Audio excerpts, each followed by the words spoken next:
My wealthy family forced my janitor husband to eat outside by the dumpsters during my sister's wedding, but they froze in terror when his phone rang and revealed he actually owned every single thing they had. It was supposed to be the wedding of the century. My sister Vanessa had been planning this day since she was 6 years old, and she made sure everyone knew it. The venue was this sprawling historic estate in Newport that cost more to rent for a day than most people made in a decade. There were ice sculptures taller than me and flower arrangements that looked like entire gardens exploding out of crystal vases.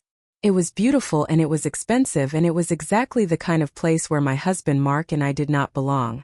I squeezed Mark's hand as we walked up the massive stone steps. His palm was warm and rough.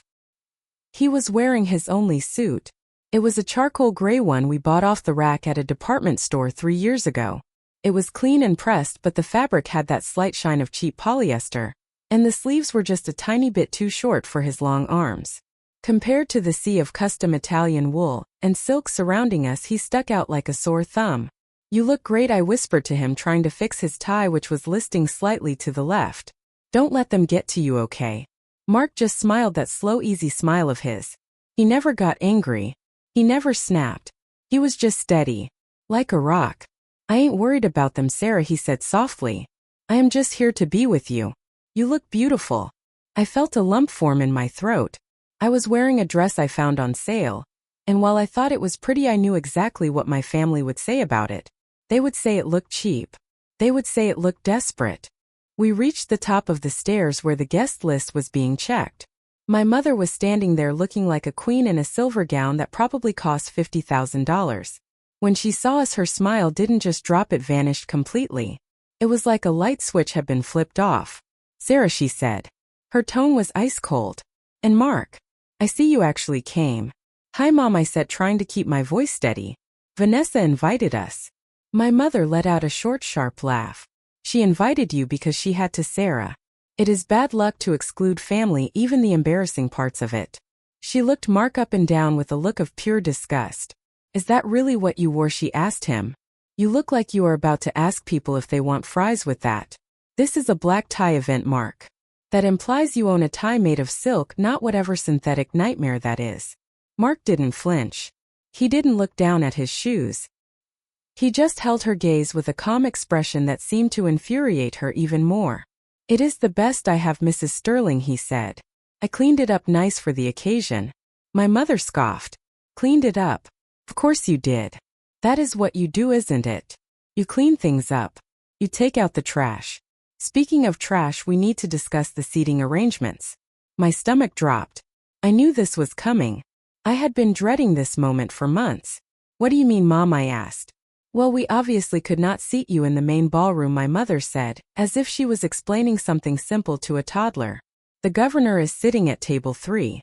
The board of directors for the school district is at table 4. We cannot have a school janitor sitting next to the people who sign his pitiful little paychecks. It would be improper. It would be awkward for everyone." My face burned hot.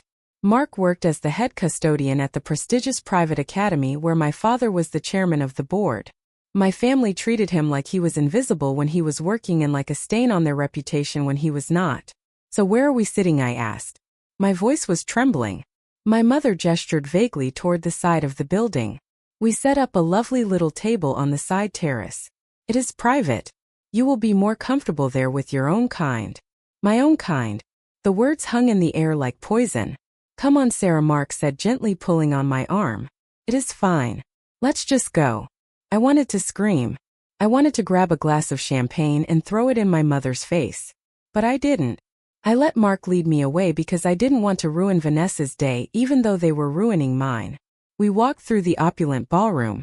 The room was buzzing with laughter and the clinking of expensive crystal. I saw people I grew up with. I saw neighbors and cousins. They all looked at us. I saw the whispers. I saw the eyes darting to Mark's cheap suit and my sale rack dress. I heard a few snickers. "Look, it is Sarah and her janitor," someone whispered loud enough for me to hear. I heard he mops the floors at the reception hall, someone else giggled. "Maybe he is here to clean up if someone spills a drink." I kept my head down, burning with shame. Not for Mark, but for myself. For being related to these awful shallow people. We got to the side terrace doors and pushed them open. I stopped dead in my tracks. It wasn't a terrace. It was the service entrance. There was a small rickety metal folding table set up right next to the industrial dumpster. There were no flowers on it. No tablecloth. Just 2 paper plates and plastic cutlery. The air smelled like stale garbage and old seafood. The noise from the kitchen vents was deafening. "They put us by the trash," I whispered. Tears finally spilled over and ran down my cheeks. "They actually put us by the trash." Mark looked at the table and then looked at me. His jaw tightened just a fraction of an inch. It was the only sign of emotion he showed. "Hey," he said, stepping between me and the dumpster blocking the view. "Look at me, Sarah." I looked up at him. "This does not matter," he said. "None of this is real. This is just stuff. It is just noise. You and me, that is real. We got a house full of love. We got peace. They don't have that. Look at them in there." He gestured through the glass doors where my family was frantic and stressed trying to impress strangers. "They are miserable," he said. "We are free. But it is humiliating, Mark," I sobbed. "You work so hard. You are the smartest man I know. You fix everything at that school. The kids love you. The teachers rely on you. And my family treats you like you are nothing." Mark pulled out one of the metal folding chairs and wiped a smudge of dirt off it with his handkerchief. He sat down and patted his lap. "Come here," he said. I sat on his lap, crying into his shoulder. He held me while the cold wind whipped around the corner of the building. We could hear the muffled sounds of the orchestra playing inside. It was the saddest moment of my life. After about 20 minutes, the service door banged open. My father walked out. He was a large man with a red face and a loud booming voice. He was holding a cigar and he looked like he had already had a few too many scotches. Well, my father boomed. "Look at this cozy little setup." "Dad, please," I said, wiping my eyes. "Just leave us alone." "Oh, stop crying, Sarah," my father sneered. "You made your bed when you ran off with the help, now you gotta sleep in it. Or eat in it in this case." He took a puff of his cigar and blew the smoke right in Mark's face. Mark didn't blink. He just waved the smoke away with a calm hand. "Enjoying the view, Mark?" my father asked. "This is about as close as you will ever get to the high life. You should be thanking me. I let you keep your job at the school even after you corrupted my daughter." "I do my job well, sir," Mark said. His voice was level. "You push a broom," my father laughed. "A trained monkey could do your job. In fact, I have been thinking about cutting the maintenance budget. The school district finances are a mess and we need to trim the fat. Maybe we don't need a head custodian. Maybe we just need a few part-timers at minimum wage." He leaned in close to Mark, a cruel grin on his face. "I could fire you tomorrow, Mark. I could snap my fingers and you would be unemployed. You would lose that little shack you live in. You would have nothing. Remember that while you are eating your cold chicken out here. You exist because I allow it." Mark looked at my father. For a second I saw something flash in Mark's eyes. It wasn't fear. It wasn't anger. It was something else. Something cold and hard and dangerous. But it was gone in an instant. "I think the school needs good maintenance," Mark said. "The infrastructure is aging. The boiler system needs a total overhaul. The roof in the east wing is compromising the structural integrity. If you cut the budget, the school will fall apart." My father laughed so hard he choked on his smoke. "Listen to him, Sarah," my father wheezed. "The janitor is giving me business advice. Stick to unclogging toilets, boy. Leave the finances to the billionaires." Just then the music inside swelled. It was time for the speeches. "Come on," my father said, adjusting his expensive tuxedo. "I have to go give a speech about success and legacy. Concepts you two will never understand. You stay out here. I don't want your cheap suit ruining the photos." He turned and went back inside, leaving the door cracked open just enough so we could hear the speakers. I was shaking with rage. I wanted to leave. I wanted to run away and never speak to them again. "Let's go, Mark," I said. "Please. Let's just go." Mark shook his head. "No," he said. "Not yet. I want to hear the speech." "Why?" I asked. "Why do you want to torture yourself?" He reached into his pocket and pulled out his phone. It was an old model with a cracked screen. Or at least that is what I always thought. He placed it on the table between the paper plates. "Just trust me, Sarah," he said. "Just wait."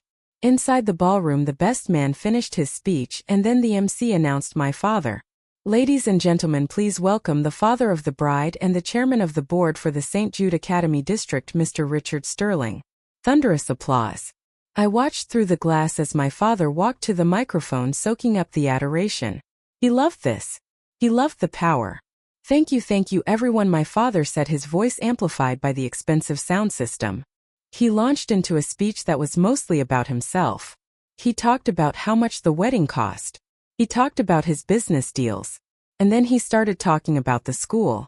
You know, he said, leaning on the podium, ensuring the success of St. Jude Academy has been my life's work.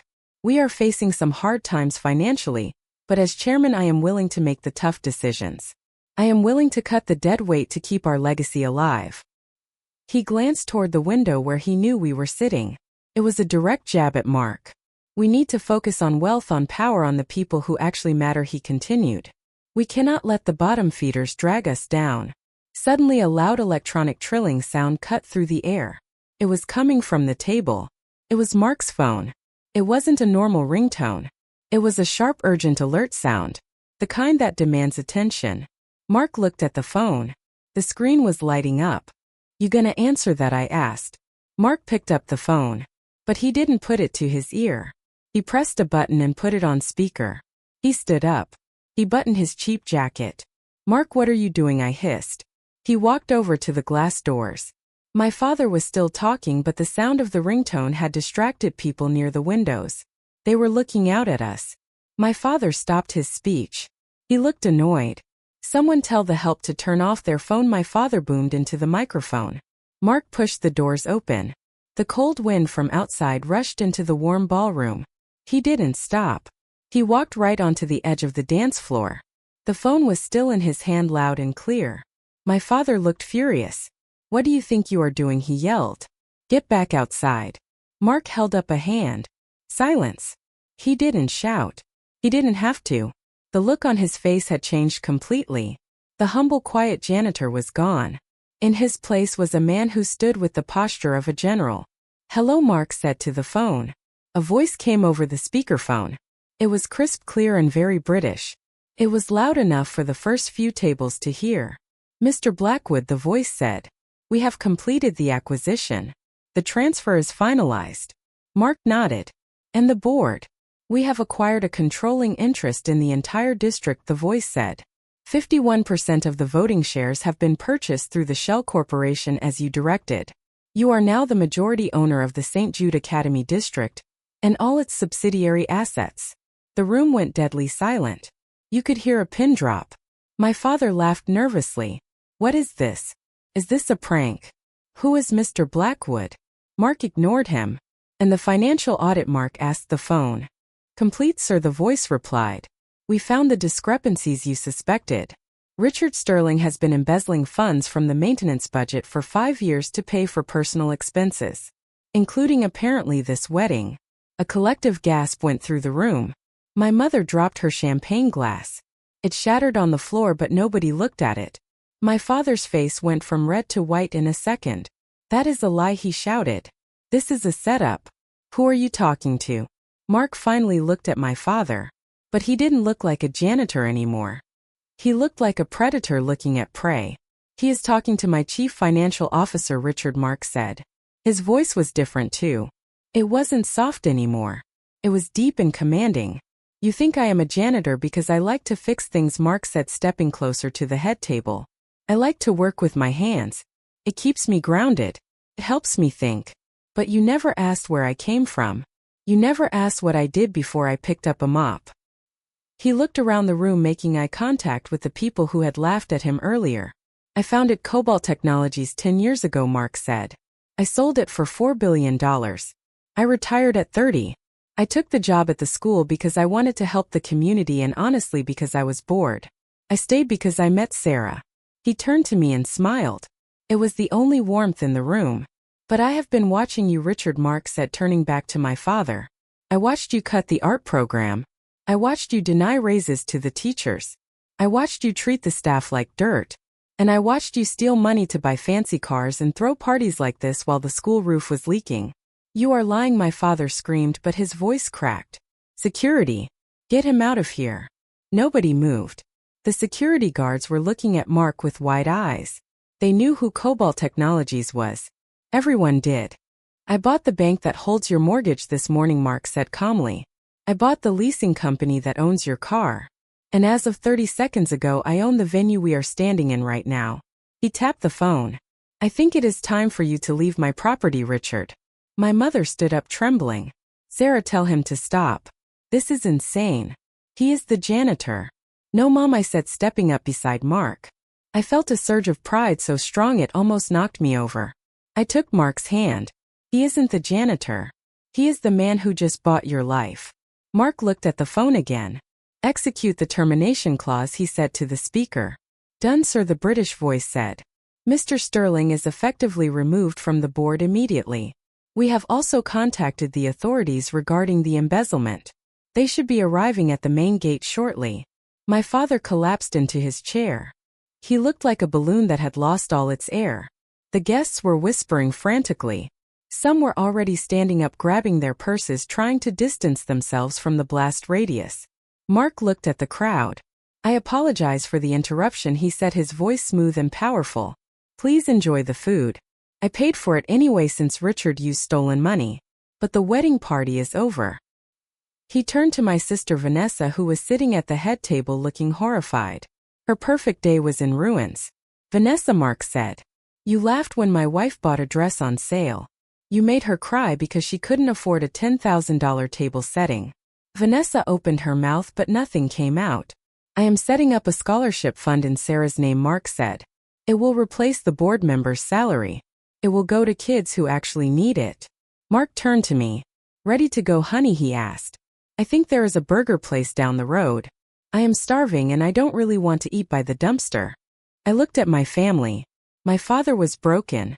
My mother was sobbing. My sister was staring at the wall in shock. The people who had mocked us were looking at Mark with fear and awe. I squeezed his hand. Yeah, I said. I would love a burger. We walked out of the ballroom down the center aisle.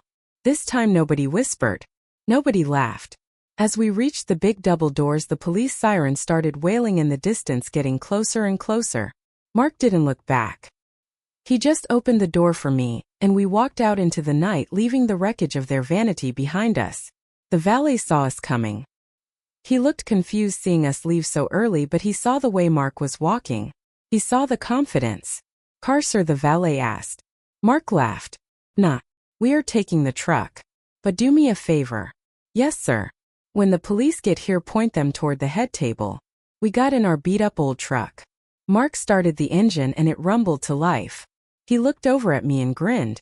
Was that too much, he asked. I leaned over and kissed him. It was perfect, I said. Absolutely perfect. Mark put the truck in gear and we drove away from the mansion just as the blue and red lights of the police cruisers swarmed the driveway. That night we sat in a greasy diner booth eating burgers and fries. Mark was still wearing his cheap polyester suit, but to me he looked like a king. So I asked, dipping a fry in ketchup. You really own the school district. Every brick, he said. And the bank. And the bank. I shook my head. You are crazy.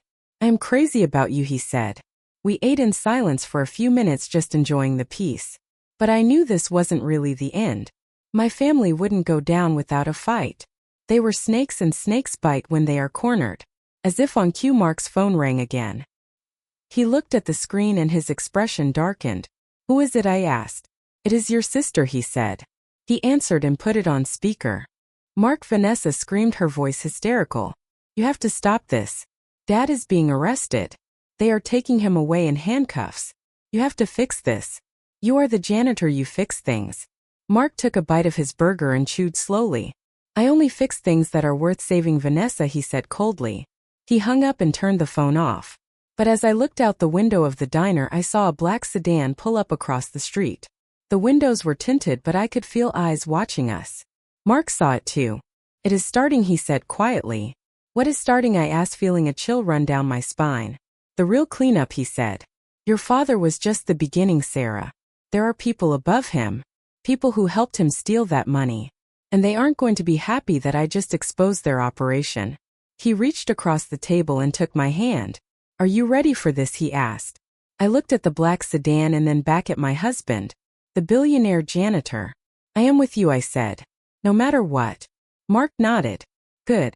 Because tomorrow I am going to buy the rest of the town. And we are going to burn their corruption to the ground. The black sedan door opened and a man in a sharp navy suit stepped out. He didn't look like a thug, but he didn't look like a friend either. He looked like money and problems. He walked into the diner and scanned the room. When his eyes landed on us, he marched straight over. I recognized him immediately. It was Councilman Vance. He was a close friend of my father's and the man who approved all the zoning permits for the school district. Vance slammed his hand down on our table. The ketchup bottle rattled. You have no idea what you have done, Mark, Vance hissed. He didn't look at me, only at my husband. You think you can just dismantle a machine that took us 20 years to build? Mark didn't flinch. He dipped another fry in the ketchup right next to Vance's hand. I didn't dismantle it, Vance, Mark said calmly. I just bought the scrapyard. And you are standing in it. Vance leaned in closer, lowering his voice to a dangerous whisper. Richard was a fool, Vance said. He got sloppy. But I am not Richard. You might have billions, Mark, but you are one man. You have to sleep sometime. You have to walk to your car. Accidents happen, especially to janitors who forget their place. I felt cold fear wash over me. He was threatening to kill him right here in the diner. Mark wiped his mouth with a paper napkin. He looked up at Vance with eyes that were tired but completely unafraid. You are right, Mark said. Accidents do happen. Like that fire at the old gymnasium 3 years ago. The one that allowed you to award the rebuilding contract to your brother's construction company for double the market rate. Vance's face went pale. How do you know about that? I mopped the floors in your office, Vance, Mark said. I emptied your trash cans. I was the guy you walked past while you were on the phone discussing the insurance payout. You never looked at me. To you I was just furniture. But furniture has ears. Mark pulled his phone out again. I have 3 years of audio recordings stored on a cloud server, Mark said. I have recordings of you taking bribes. I have recordings of you and Richard plotting to cut the teacher's health insurance to pad your own bonuses. And I have a recording of you threatening me just now. Vance took a step back. You are bluffing. Check your email, Mark said. Vance fumbled for his phone. He scrolled for a second and then he froze. He looked like he was going to be sick. I just sent a copy to the FBI, Mark said. And to the local news station. They should be airing the special report in about 10 minutes. I suggest you run, Vance. Although with the federal agents likely waiting at your house, you won't get far. Vance looked at Mark with pure hatred, then he turned and sprinted out of the diner. We watched him peel out of the parking lot in his sedan, narrowly missing a delivery truck. Mark let out a long breath and slumped slightly in the booth. Is it over? I asked, my voice trembling. For tonight, yes, Mark said. But we can't go back to the shack, Sarah. Everyone knows where we live now. Where will we go? I asked. Mark stood up and threw $100 bill on the table for the waitress. Home, he said. My real home. We got back in the truck. Mark drove us out of town past the suburbs and up toward the winding roads of the cliffs. This was where the ultra-rich lived. The tech moguls and the old money families. We pulled up to a massive iron gate that looked more like the entrance to a fortress than a house. Mark punched a code into a keypad. The gate swung open silently. We drove up a long driveway lined with trees. At the top of the hill sat a house that took my breath away. It was modern glass and steel looking out over the entire ocean. It was sleek and dark and beautiful.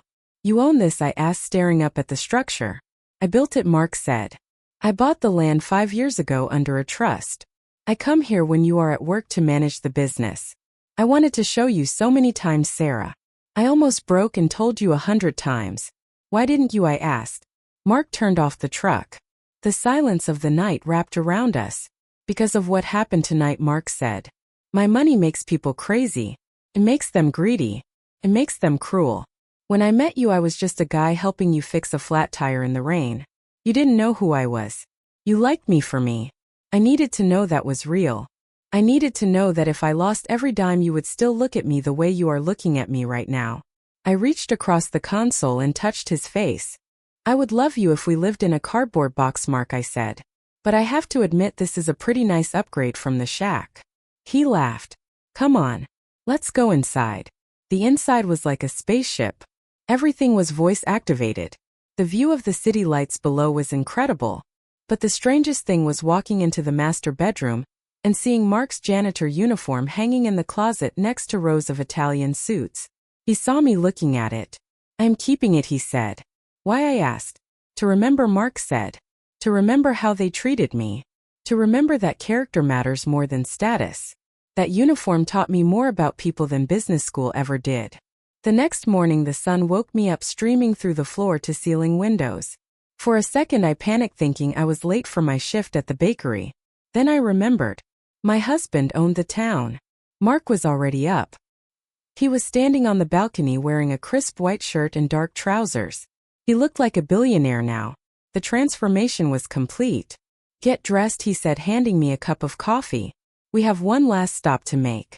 "Where are we going?" I asked. "The school board meeting," Mark said. "They are trying to hold an emergency session to do damage control. They think if they fire Richard they can save themselves. We are going to make sure they don't." I showered in a bathroom that was bigger than our entire old living room. I put on the same dress I wore to the wedding because it was all I had. Mark saw me smoothing out the wrinkles. "You look perfect," he said. "But after this we are going shopping." We took a sleek black sports car this time. Mark drove fast. When we pulled up to the school administration building there were news vans everywhere.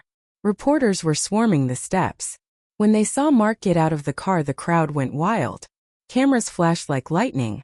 "Mr. Sterling, is it true you own the district?" one reporter shouted. "Are you really the janitor?" another yelled. Mark ignored them.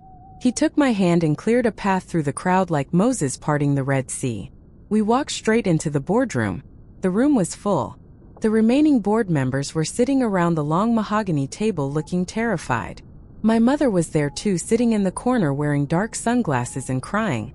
When we walked in the room went silent. "You can't be in here," someone shouted. "This is a closed session." Mark didn't stop walking until he reached the head of the table. The acting chairman, a man named Peterson, stood up. "Mark, you need to leave," Peterson stammered. "You are an employee. You are suspended pending an investigation." Mark laughed. It was a cold, dry sound. "I am not an employee, Peterson," Mark said. "I am the owner. And you are sitting in my chair." Peterson looked at the other board members for help but nobody moved. "I own 51% of the voting stock," Mark said, placing a thick folder on the table. "And as the majority shareholder I am calling this meeting to order. First item on the agenda. Immediate termination of the entire board." Chaos erupted. People started shouting. My mother stood up and pointed a shaking finger at me. "Sarah," she screamed. "Do something. Stop him. He is destroying our family." I looked at my mother. I looked at the woman who made me sit by the garbage on my sister's wedding day. "He isn't destroying the family, Mom," I said, my voice strong and steady. "You did that when you chose money over love. You did that when you treated a good man like trash because he didn't wear a fancy suit. Mark is just taking out the garbage." Mark looked at me with pride. "You heard the lady," Mark said. "Get out. All of you. Security will escort you to your cars. Do not take any files. Do not touch your computers. If you try to steal so much as a stapler I will press charges." The board members filed out one by one, heads down, defeated. My mother stopped in front of me. She looked old and tired. "Sarah, please," she whispered. "We have nothing.